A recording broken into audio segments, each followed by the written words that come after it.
Hey guys, welcome to Help Screen. This is how to hide the Wi-Fi icon and sound icon from a taskbar in Windows. So first thing that you will do is simply go to the start menu or on the bottom left corner, and then you could just simply go to this icon, which is the settings. And now from here, guys, you could just simply go for personalization and go for the taskbar.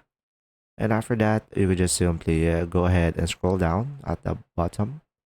And you should be able to see here notification area. And you will have turn system icons on or off. And now from here, you could just simply turn off the network over here and the volume. And now, as you can see, when I turn it off, it will now not be visible in the system tray. And there you go. If you found this video helpful, please like and subscribe. And thanks for watching, guys. See ya.